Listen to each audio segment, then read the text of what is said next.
Abram Petrovich was a African slave who was from Ethiopia or Sudan. There's a debate about it, but no one knows. He was then taken by the Ottomans and smuggled into Russia. Russia had no history of enslavement of black people. And so, given this human being who was fascinating to the Russians, they decided to free him, and he was given to Peter the Great. Peter the Great, realizing the humanity of this slave, freed him and sent him to learn in France. He became an engineer and an armorman, and also got trained in farming. What happened to him is that he became very skilled and became a nobleman under the Russians. Moors were held in high esteem by the Russians, portrayed mostly as good guys, probably because their interaction with Africa was so limited, given that Russia was always isolated, which is one of the reasons why the West doesn't consider Russia to be part of the West. The history between Russia and Africa and America did not stop there. Eventually, in the future, things would come back again involving Africans, Russians, and America. At the same time, in America, nothing positive could really be said about the treatment of black people. And Russia, like a lot of other places, when they see their strengths, they start to play up to them.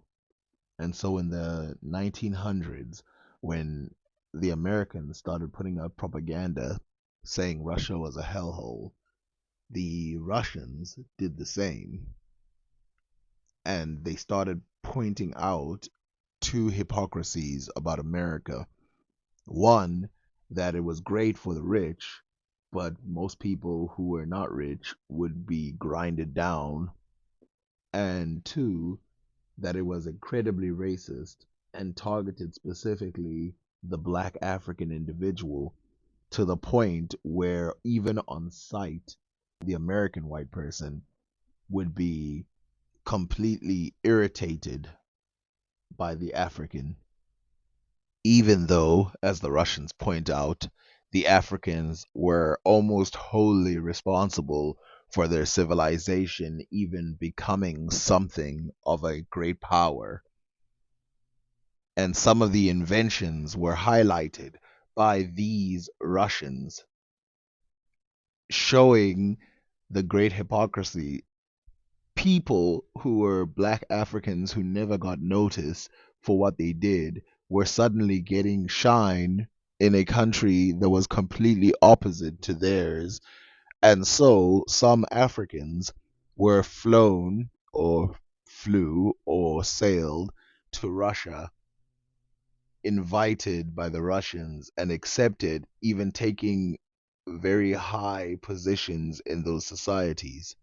From Cambridge University. What were the meanings of blackness in the Soviet Union? Marxist ideology offered no clear guidance for conceptualizing blackness, and the Russian Empire provided few historical references, but discrimination against people racialized as black was a major problem of the 20th century that the Soviet Union was unable to ignore.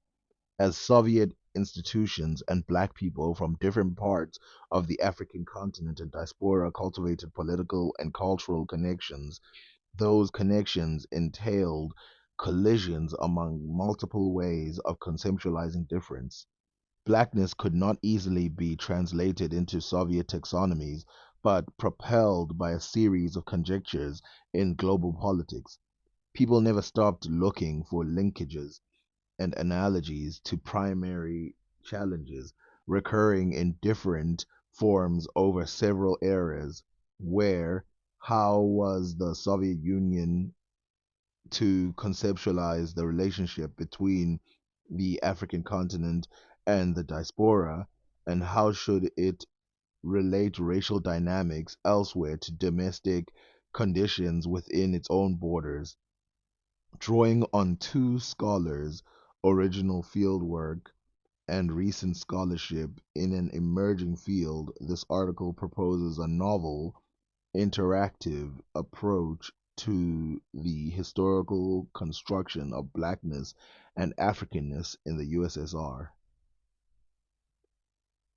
When the Soviets set out to court dark skinned people of African descent, the first challenge was deciding what to call them. In the Moscow based Communist International, native speakers of different languages came together to debate the future of the race. They named and circumscribed in different ways. In 1921, the all-white South African delegation noted that the word Negro is never used in South Africa except its corrupted form, the N-word, in an insulting sense. Technically, the Negro is the more northern natives. The southern race of Africa is known by their own term, Bantu, to ethnologists, bowing to convenience and mirroring the predominance of racial vocabulary borrowed from the United States. The delegation reported that we have used the better known word Negro to cover a lot. In 1923, David Ivan Jones, the Comintern's white delegate for Africa, wrote that if the Comintern should popularize the far more inclusive and more dignified term Ethiopian as a sign of the race's emergence to proletarian consciousness, it would be an achievement in an interwar period. The Soviets referred to Africans alternatively as natives, Tuzemesti, Negros Negri, and members of the black race, Chernia Rasa. In the post-war period, the Russian help or experience with black people didn't just stop with importing black Africans from around the world. It also extended as far as supporting black liberation movements all over Africa. So did many other communist and socialist states that decided that they had to pick up the struggle, even calling themselves black people, where before they weren't called that. A huge united front happened, which some people don't understand, which bent the Westerners more and more. Russia highlighted various war crimes that were happening all over Africa. For example, they supported the ANC way before it became popular, and pre-apartheid and post-apartheid South Africa decided to cut ties with Russia for these instances, a hit which they were willing to take because they put their bet on the liberation of black Africans. Mendes would become the first black person to ever go to space, while the Russians had successfully brought a black man into space and back from space. Not only that, they actually sent other people of color into space. This was only one of their achievements. More people from backgrounds that were very skilled were being brought in, and this propaganda didn't help. It didn't help America at all. Instead of America putting their best foot forward and showing people like George Carruthers, who was the inventor of the UV satellite that was then sent into space, they held off and took the hit. The Americans seemed more racist than ever. Well, I'm at the National Air and Space Museum today, and we're standing in the Apollo to the Moon Gallery. And I'm especially excited today because I'm standing in front of the first astronomical telescope placed on another planetary body, in this case the moon. But the real exciting thing today is that we're standing here with the person who thought it up and designed it and built it, George Carruthers. George, what is this thing over here? I understand it's two telescopes in one, but it doesn't look like the telescope I built when I was a kid. It's an ultraviolet camera telescope. And the reason why it's an ultraviolet telescope is because that allows us to observe parts of the sky that would not be possible with an ordinary visible light telescope. And that has also the capability of operating in a vacuum. We wanted to observe objects from space and being able to observe stars and the Earth's upper atmosphere from the moon. To highlight for you how important this achievement is, the James Webb Space Telescope that took these beautiful images was using UV light, something that George Carruthers invented for the Apollo mission, I think 16, into the moon. And when they landed, they left it there, and it's still there in space right now on the moon. You would think, since the Russians released that photo op showing their black astronauts in 1978, and then the Americans released their photo op in 1978, same time, same year, you would think that George Carruthers would be their best foot forward, as well as the mathematician woman who released and created a lot of their Starship missions. But instead, they went and fetched some people, which became very useful in the future. But again, America was playing catch up in the space race.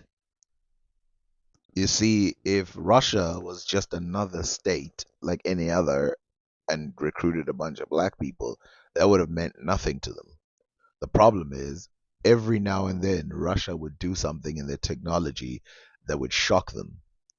The video was talking about Sputnik, the first satellite that went into space, that was sent by Russia, first man to go into space as well. The Americans could not have something like this happen, and so they decided to make a mission to the moon landings.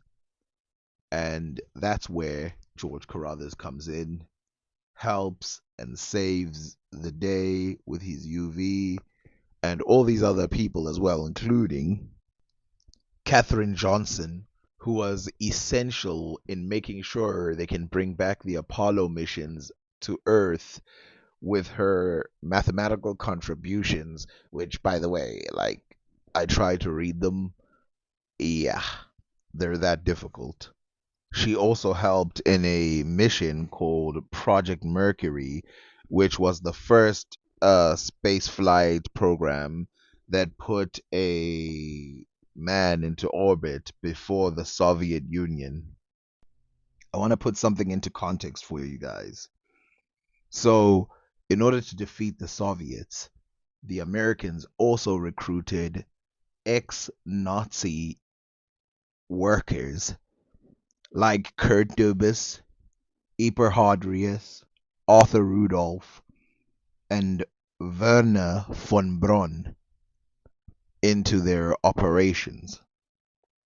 Now, the time that Catherine was alive, there were separate bathrooms for black people and white people. So these ex-Nazis were allowed to use the same bathroom as everybody else, while Catherine, who was working along the whites, had to travel a large distance to go find the closest for blacks only bathrooms. An innocent black woman who was good at maths, probably the least intimidating thing that anybody can describe, was set out to go and use a bathroom separate from the other people, while Nazis who had plans on destroying so many people around the world could use whatever bathroom they wanted and were even given medals of honor for their work in NASA. The country most regularly targeted by the animated propaganda films was the United States. It was important to keep the Soviet people, most of whom were locked up in the USSR, believing that they lived in the best country of the world. From the 30s to the end of the 70s, Americans were depicted as evil racists, unemployed, exploited workers, and warmongers. When we saw very seldom American movies, Hollywood movies, with all these brilliant environment, cars and wealthy people, we were taught this is Hollywood backstage, this is only decoration. It's not a real life. They could make in Hollywood everything. But people are suffering. They're hanging black people. In 1922, Vladimir Mayakovsky, the dashing propagandist and poet of the Bolshevik Revolution, received special permission to sail across the Atlantic. He landed first in Cuba, where U.S. corporations ran both the sugar and tobacco industries. His observations were memorialized in a poem called Black and White, which, using Mayakovsky's own drawings, was turned into an animated film in 1933. I feel like a marvelous child, a long ways from home, a long ways from home.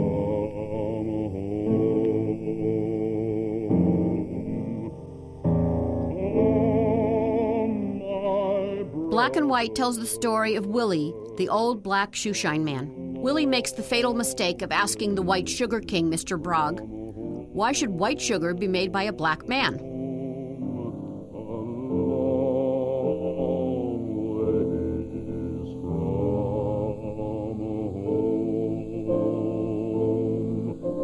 Sometimes I feel like I'm almost gone. Sometimes I feel like I'm almost gone. Sometimes I feel like I'm almost gone. A long ways from home.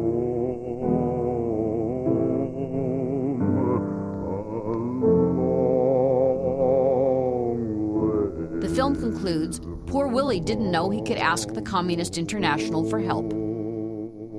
Big Brother understood that it was not effective to show the whole country as a bad. So for us, America was divided in two parts.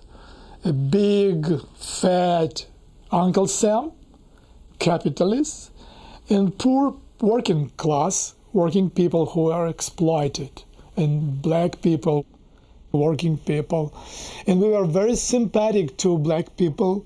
When first black people came to Russia in the 60s, we were so glad to meet them, and we were very friendly, more friendly to blacks than to whites, because we felt that they are our friend, they are closer to us than whites.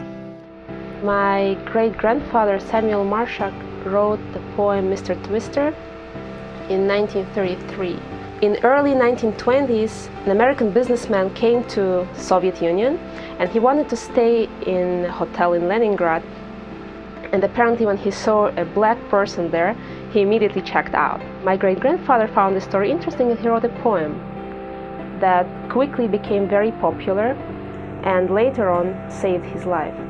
In late 30s, during the terrible times of Stalin terror, when millions of people, mostly professionals, were killed, Stalin's hand, of course, reached to almost all of Marshak's co-workers. Of course, my great-grandfather and my great-grandmother were awaiting arrest, but it never came. And here, Mr. Twister came to the play. In 1937, when Stalin was given his daily list of future victims, for approval, Marshak's name was on the list, and when Stalin went through it, he saw the name of Samuel Marshak and said, "Oh, Samuel Marshak, that's a good Soviet children's poet." And those words saved my great-grandfather. Once a government minister, Mr. Twister now lives in Chicago, where he is a banker, owner of factories, newspapers, and ships. Mr. Twister decides to take a vacation with his family. They could go anywhere in the world, but daughter Susie insists on Leningrad.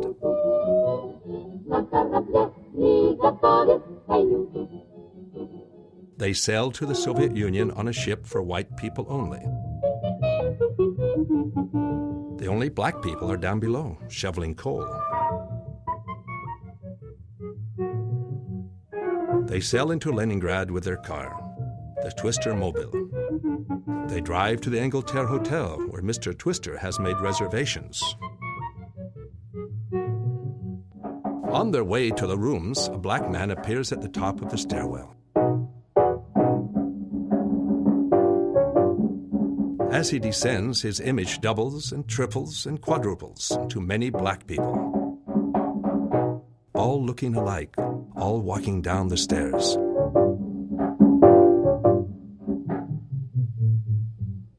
Enraged, the Twisters leave the hotel.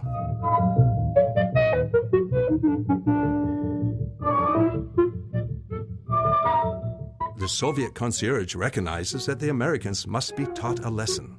He places calls to all the other Leningrad hotels.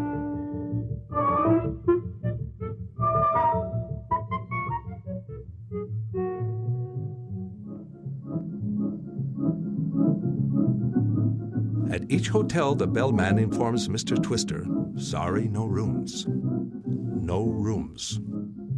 No rooms." Mr. Twister returns to the Angleterre.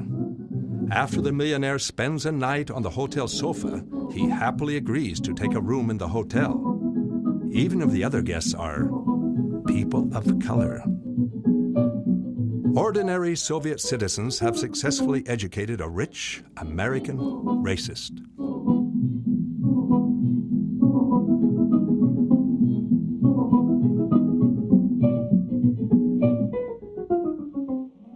Soon after World War II ended, the Cold War began. An early victim was jazz. Condemned,